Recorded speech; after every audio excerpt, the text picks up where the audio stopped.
So I stopped today at the Bottrell Park.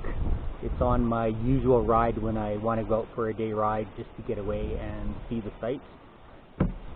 Today I thought it'd be a great time to do a review of the helmet that I purchased about 3 or 4 weeks ago. I had 8 or 9 hours into it and about 1,000 kilometers, and I think it's time for a review. So it is the Scorpion EXO AT950. So what I'm going to do is just read some of the features that are in this tech manual, and then I'll offer my comments on every one of those features. And the comments are surely my own. There's nothing scientific. It's just my own personal opinion. So here I go. So number 1, aero-tuned peak visor, right here. So as far as the visor goes, I am fairly satisfied that it does what it's supposed to do, which is keep the sun under your eyes. There's lots of airflow, so it doesn't catch the wind a whole lot when you're traveling directly into the wind or with the wind. I've noticed that when there's a bit of a crosswind, it might want to pull your head depending on how fast you're going and how fast the wind is. But overall, I don't think it really affects the aerodynamics or the feel of the helmet. Speed view retractable sun visor, right here. So I've never had a sun visor before like that. I've always just wore sunglasses or had a tinted visor. I had mixed feelings about that just because I didn't know anything about it. Overall, I really like it. It keeps me from having to wear sunglasses. It keeps the sun out of your eyes, and it allows space below the shaded areas so you can see the dashboard very well. So I actually really like it. The only problem is that if you're riding with the visor up, you get bugs on the visor or on the sunshade, and they're a little harder to clean. But besides that, I'm very satisfied with it. Number 3, Everclear No Fog Face Shield. That's this one right here. As compared to what I'm used to riding with my street bike helmet, this visor I really like. The anti-fog is okay. It's not great, but it does the trick. When it closes, it keeps the wind noise down quite a bit.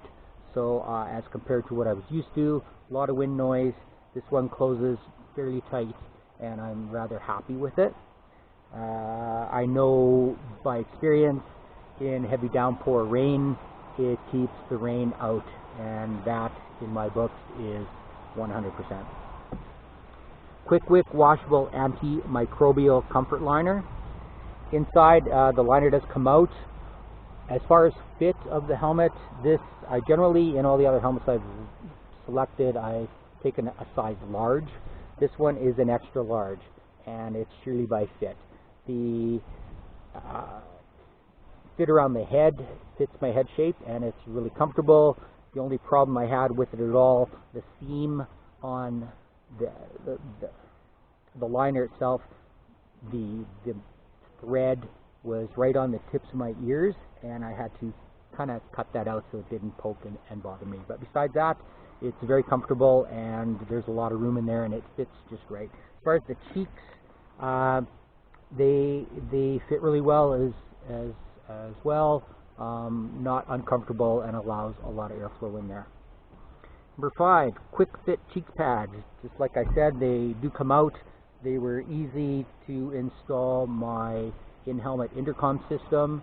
I have to say that the earpieces for my intercom system, there's a spot in the helmet for those, and I don't even know they're there. So when I'm listening to my music, it's with my other helmet, I had to crank the volume right up. This one I'm at about half volume, and it's very clear, and it doesn't hurt my ears at the end of a ride, whereas the other helmet it did. So that's a plus by me as well. Flip up chin bar. This right here, it allows you to flip it up, and I really like that feature, especially when you stop at a gas station.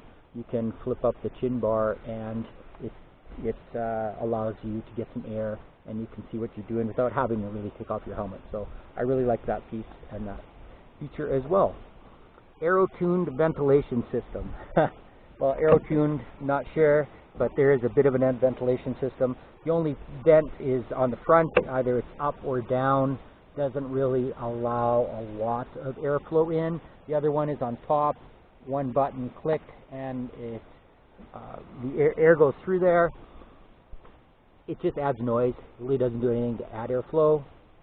Not the greatest, but I guess something is better than nothing. Side covers.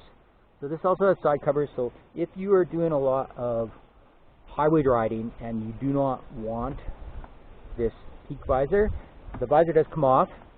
The screws on the side do come off, and then there is the side covers that go on that hold the actual visors in place. So you wouldn't want to ride without it or your visor would come off, but I do some on-road and some off-road. I like the visor, so I would keep it. But if I was going to do a 3-week ride on highway, I would consider maybe taking the visor off, just because sometimes it does catch the wind.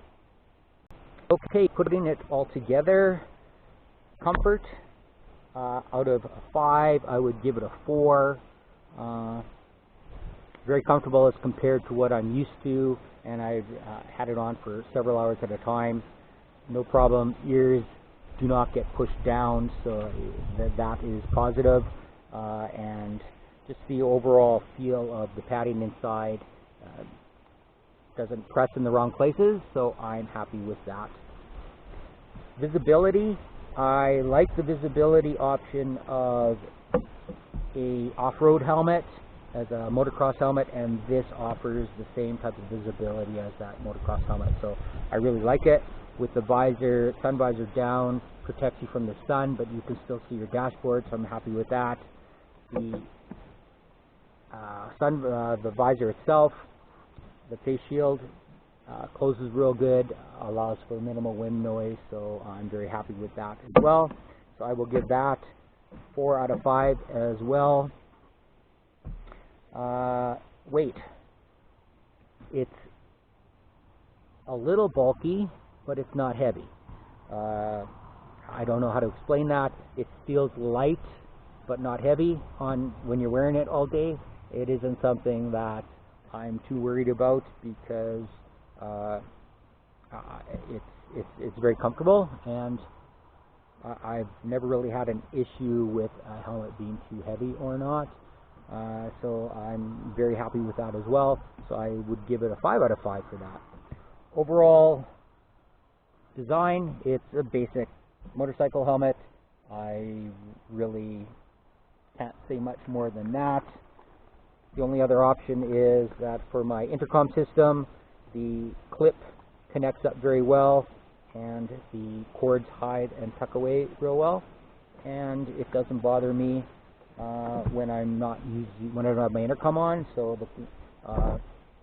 I'm very happy with that. It's easy to clean and it looks kind of cool. So overall, very, very satisfied, and I would strongly recommend the Scorpion EXO AT950 helmet.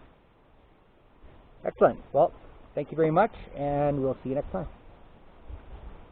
I forgot to mention, if you got anything of value out of this video, please give it a thumbs up, maybe share with your friends.